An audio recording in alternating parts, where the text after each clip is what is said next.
नमस्कार दोस्तों, मैं उमेश चंद्र भट्ट फिर से आपका स्वागत करता हूं अपने इस YouTube चैनल में और आशा करता हूं आपको ठीक ठाक जानकारियां मैं दे पा रहा हूँगा, आप तक पहुंचा पा रहा हूँगा।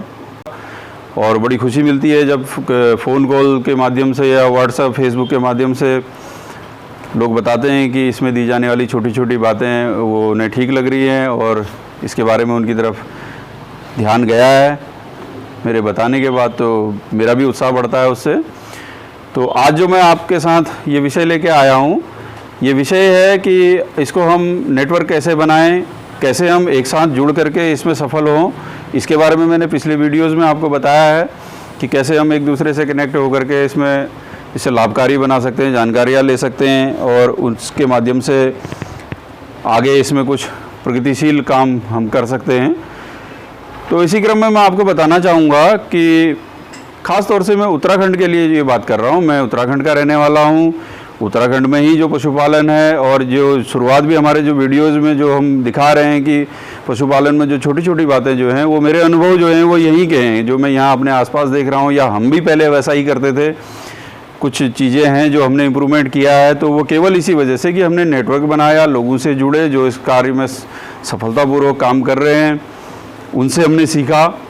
तो इसी क्रम में एक बहुत महत्वपूर्ण बात यह है कि जो हमने महसूस किया, आप देखते होंगे सब जगह इसमें लोग एकजुट होकर के काम करते हैं, एक नेटवर्क बना के काम करते हैं, संगठन में आकर के काम करते हैं। तो उसमें क्या होता है कि एक पशुपालक या डेयरी फार्मर की कोई परेशानी होती है तो उसके पीछे 100, 200, 400 लोग खड़े होते हैं। तो इसी तरह का एक छोटा सा प्रयास हमने 2 साल पहले उत्तराखंड में भी किया है और उत्तराखंड में लगभग 250 से अधिक हमारे साथ में प्रगतिशील डेयरी फार्मर हैं, किसान हैं, उसमें जो पोल्ट्री फार्म करते हैं वो लोग हैं। तो एक हमारा संगठन है प्रगतिशील किसान समिति, रजिस्टर्ड है उत्तराखंड, और मैं उसका उपाध्यक्ष पद पर हूँ। और मेरे साथ इस संगठन में जो हमारे अध्यक्ष हैं श्री उमेश नोडियाल जी, देहरादून से हैं। बहुत अच्छा एक जो उसको इंटीग्रेटेड डेयरी फार्मिंग का जो मॉडल है उनके पास बहुत अच्छा एक उस पर काम कर रहे हैं। उसमें मेरे साथ सहयोगी जो हैं दूसरे उपाध्यक्ष एंथोनी बारबोजा जी हैं, जो कि एक बहुत बड़ी फार्मास्यूटिकल कंपनी में यूएसए में थे। उसके बाद कई अन्य देशों में भी वो काम करने के बाद 60 प्लस की उनकी एज है, उसके बावजूद वो डेयरी फार्मिंग में बहुत बढ़िया एक साइंटिफिक तरीके से काम कर रहे हैं। हमारे संगठन के महासचिव श्री जगदीश भंडारी जी, एक बैंक में प्रोबेशनरी ऑफिसर से उन्होंने वीआरएस लेने के बाद डेयरी व्यवसाय को चुना और उसमें एक बहुत अच्छा, वो भी साइंटिफिक तरीके से बहुत बढ़िया डेयरी वो चला रहे हैं देहरादून में। और उसी के साथ हमारे साथ में गाय की पाठशाला के नाम से संचालित कर रहे। और एक मैं कहता हूं कि अगर डेयरी का प्रबंधन देखना है तो आप देहरादून में गाय की पाठशाला देखिए, बहुत सी बड़ी बड़ी कंपनियां वहां पर आकर के देख के जाती हैं, उसके उदाहरण और जगह लोग देते हैं। वहाँ पर लोग ट्रेनिंग करने आते हैं, सीखने आते हैं। तो उस डेयरी को संचालित करने वाले हमारे साथी राजेश मधुकांत सिलोड़ी जी, और हमारे संगठन में बहुत ही ऊर्जावान, जिनका मैंने पिछले कुछ वीडियोस में जिक्र भी किया था, जो गिर का फार्म चला रहे हैं हरिद्वार में, अखिलेश शर्मा जी। हमारे संगठन को मैं सभी लोगों को जोड़ने वाले और एक सूत्रधार जिन्हें हम कह सकते हैं मनीष नवानी जी। और हमारे जो मार्गदर्शक जिनसे प्रेरित होकर के जो हमारे को बीच बीच में अपना आशीर्वाद देते रहते हैं, और हमारे संरक्षक हम उन्हें कहते हैं, डॉक्टर अतुल जोशी जी एक कुशल वेटरनरियन हैं। और उसके अलावा संरक्षक मंडल में भी हमारे साथ में नानाजी देशमुख वेटनरी और एनिमल साइंस यूनिवर्सिटी जो जबलपुर में है, उसके पूर्व कुलपति डॉक्टर पीडी जुयाल जी, और यूएलडीबी के पूर्व सीईओ जो रिटायर्ड हैं डॉक्टर कमल सिंह जी, जो इससे पहले आंचल जो ब्रांड है उत्तराखंड सहकारी संघ का, उसमें जो लालकुआ दुग्ध संघ है, नैनीताल जिला दुग्ध उत्पादक सहकारी संघ है, वहाँ पर वो सामान्य प्रबंधक के पद पर भी काफ़ी समय तक रहे।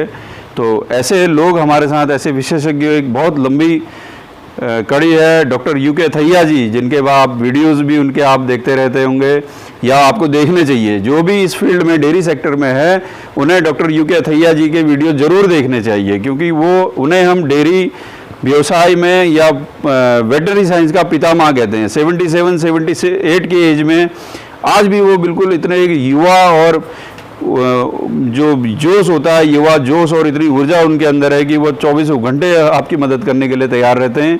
ऐसे लोग हमारे साथ हैं।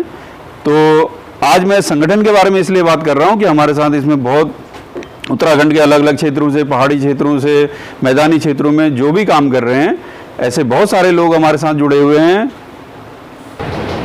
तो इसी संगठन के बारे में मैं आपको बताना चाहूँगा कि अब हम लोग आपस में मिल करके इसमें कैसे काम करते हैं। बीच में ये प्राकृतिक आपदाएं आई, इससे पहले जो मानसून के समय में हमने कुछ किसानों को हमने मदद करने का प्रयास किया, और इन सभी प्रयासों में हमारा सामूहिक प्रयास जो था केवल संगठन का था।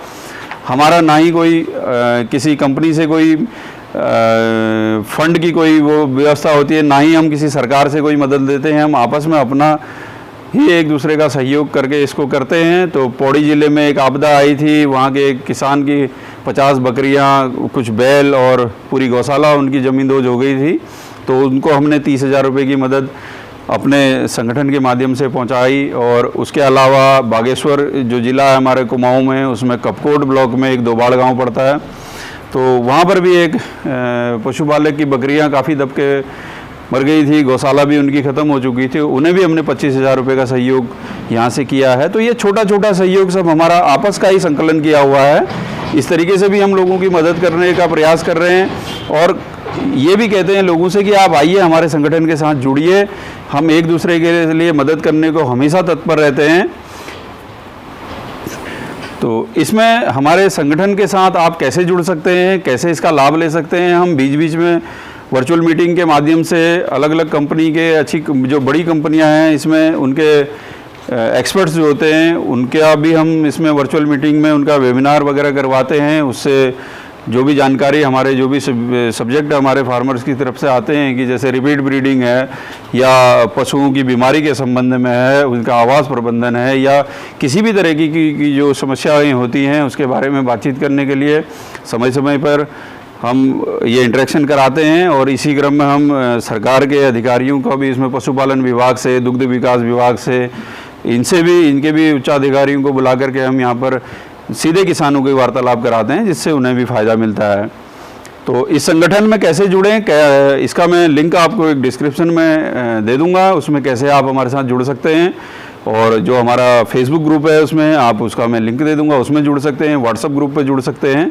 और संगठन की सदस्यता लेने के लिए मैं आपको एक बात, क्योंकि ट्रांसपेरेंसी सबसे पहले होनी चाहिए, तो इस बारे में मैं बताना चाहूँगा कि हमारा इसमें एक क्राइटेरिया है।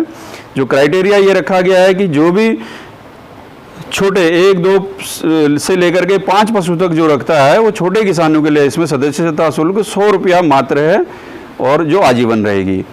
5 पशु से लेकर के अधिक पशु जो रखता है, जिसमें कमर्शियल डेयरी सारी आ जाती हैं, और आप 100, 200, 500 पशु तक भी रखते हैं, तो हमारा उसमें 500 रुपया जो उनके लिए शुल्क है ये है।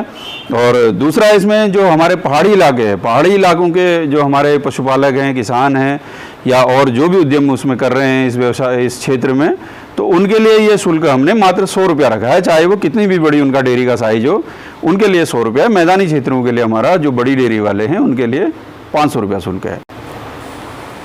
तो संगठन के बारे में मैंने आपको बताया, हम इसमें कैसे काम करते हैं, क्या करते हैं। आप इससे जुड़िए, हमारे साथ एक नेटवर्क में आइए और उसके साथ मिलकर कुछ अच्छा करते हैं। और हमारा उद्देश्य है कि उत्तराखंड में जो संसाधन इतने मौजूद हैं हमारे पास, हम मेहनती लोग हैं, हमारे को उत्तराखंड को पूरी दुनिया में सबसे अधिक मेहनती लोगों के रूप में जाना जाता है। पूरी दुनिया में हम लोग फैले हुए हैं, मेहनत और ईमानदारी के लिए हमारा नाम लिया जाता है। तो क्यों ना हम अपनी मेहनत अपने घर पे करें और कुछ आर्थिक स्थिति जो है अपनी भी सुधारें, और अपने प्रदेश की अर्थव्यवस्था में एक योगदान हम इस पशुपालन और डेयरी व्यवसाय से हम भी कुछ योगदान दें। बहुत बहुत धन्यवाद, आपने सुना, तो बने रहिए हमारे साथ। नमस्कार।